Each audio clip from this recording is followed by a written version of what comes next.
Good afternoon, ladies and gentlemen. So I'm going to present you over the last 15 minutes, PDC line Pharma.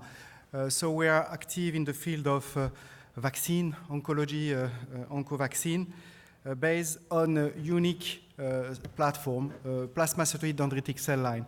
In fact, Joël Plumat, the scientific founder of the company, when he was in the French blood bank, identified in the blood of leukemia patients the first plasmacytoid dendritic cell leukemia. It's an extremely rare disease affecting the dendritic, but the tiny part of the dendritic, you have the myeloid and the plasmacytoid.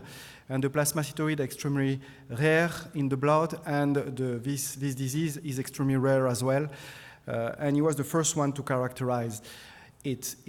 Based on the PBMC, on the blood of his patient, he developed a GMP working cell bank, but we are still using today as a platform with antigens to vaccinate people. So I'm going to present you that in a bit more detail. So today, we're a team of 23 people, including seasoned management team.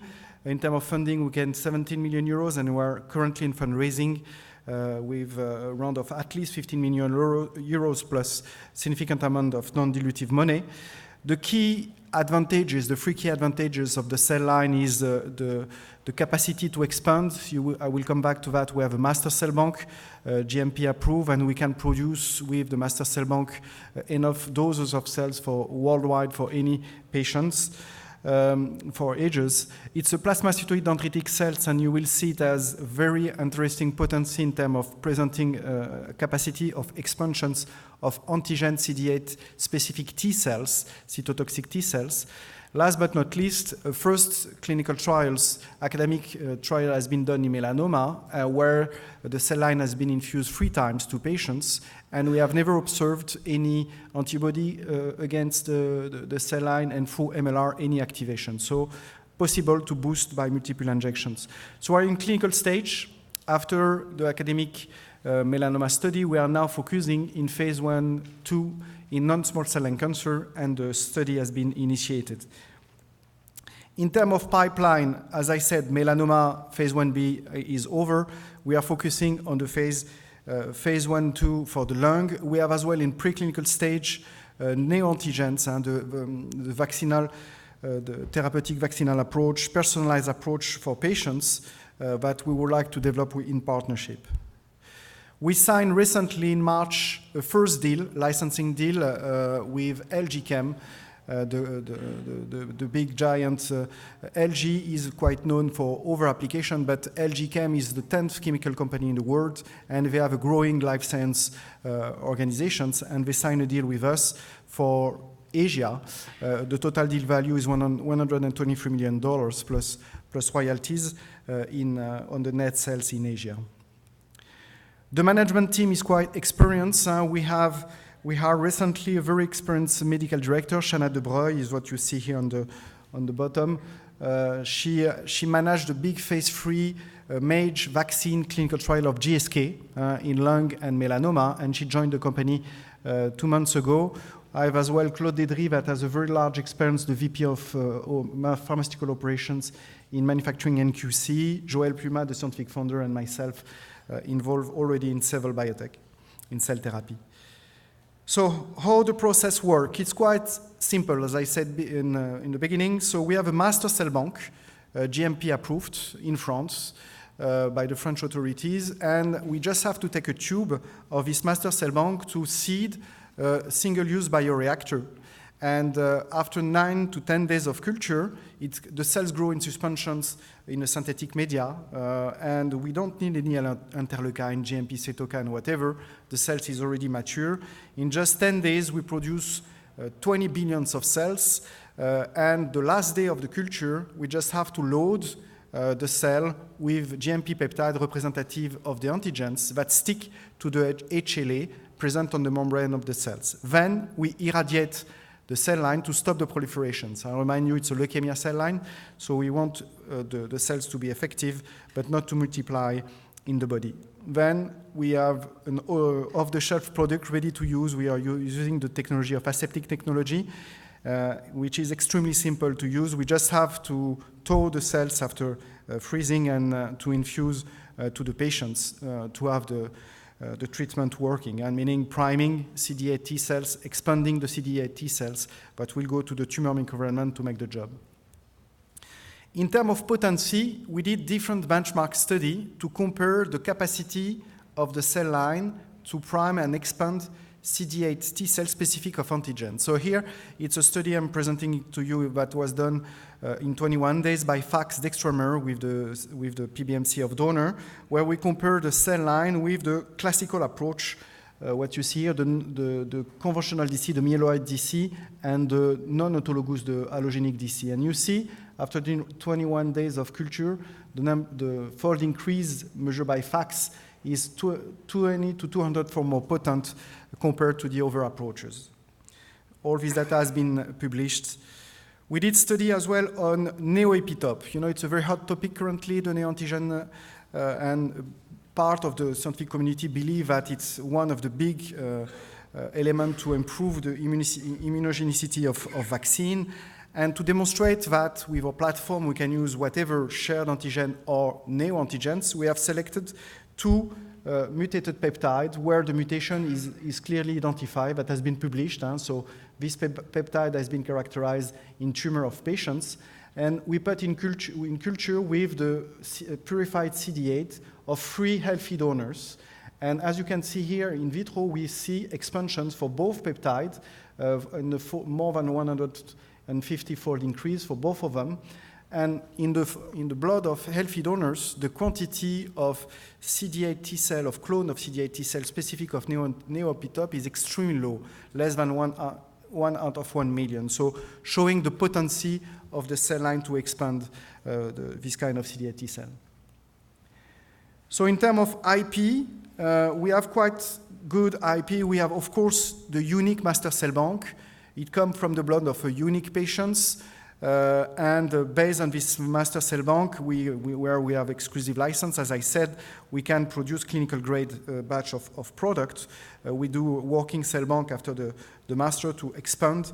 We have 3 family of patents. 2 has been granted already, protecting the cell, but as well the applications of the cell line for vaccinal applications. And we filed recently a 3rd one in 2018 on the genetic optimizations of the cells. We have as well the know-how and data related to the manufacturing process QC, immunomonitoring assay, and different preclinical data generated so far. So why this cell line is so special? So what I'm presenting here is the result of 15 years of experiment of the scientific founder, Joël Plumat.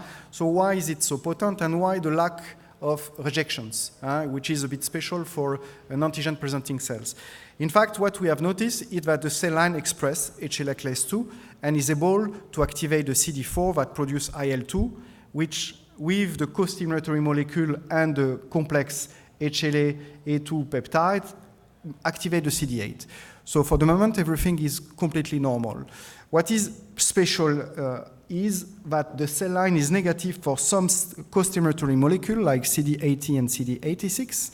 And in this context, we observe what we call an abortive expansion of CD4. So the CD4 are activated to produce IL-2, but they do not multiply, and that explains the lack of allogenic rejections. We have modified genetically the cell line to produce this co-stimulatory molecule, and in this case, you restore a very strong allogenic rejections of the cells. Okay, that explained the lack of allogenic reactions. Why is it so potent? It's involving a 4th pathway where the CD4 produce interferon gamma and GM-CSF that activate the circulating monocyte, and this circulating monocyte produce a specific interleukin which is transpresented by the dendritic, and that explains the big boost of the CD8. And last but not least, the cell line is negative for PDL1 and PDL2, so meaning there is no break. So when the cell is alive and it is 24 hours in the body, it should just activate. So we did, as I said in the beginning, a first clinical trials in melanoma. The result was interesting. Once again, it's an academic on 9 patients. It was a feasibility study where the vaccine was the cell line combined with 4 different peptides. You see here it was GP100 melanase MAGE3. we tested 3 doses of the cells. The result was quite interesting. We saw acceptable tolerability and safety profile. That was the primary objective. It's where we have observed in all of the patients no allogenic rejections, even after 1 year of follow-up. And we have seen as well significant antigen-specific CD8 T-cell response in some of the patients infused. And this specific CD8 response was detectable directly in the blood without any restimulation, so showing the potency of the cells in this study. And that, despite we only infuse 3 times, which is it's suboptimal. For a vaccine, we are talking for at least 6 infusions, and despite we didn't infuse any checkpoint inhibitor co-administrations. In the new clinical trial we are launching now, we are going to infuse 6 times, and we'll have 2 cohort of patients with checkpoint inhibitors. So why checkpoint inhibitors? We know that very synergetic mechanism of actions between both. The checkpoint can remove the tumor-induced the protections induced by the tumor. And what we have done here to show that we can have a synergistic effect between the vaccines and the checkpoint is to take PBMC of melanoma patients where the immunosuppression induced by the tumor is extremely strong. It's a very hot tumor, and put in culture with the vaccine loaded with melanoma. What you see here is baseline. Baseline, you have almost nothing in terms of precursor of CD8. After 1 week of culture, you multiply by 15. If you put checkpoint inhibitor alone, you have almost nothing, and it's not statistically significant. But if you combine both, it's where you see the synergistic effect. We have a 55-fold increase after 1 week, and that has been done in a cohort of 12 patients, and the blood of 12 melanoma patients. So the current clinical trial is on 66 patients. We are going to test 2 doses, low dose and high dose, 2 million cells per peptide and 20 million cells per peptide.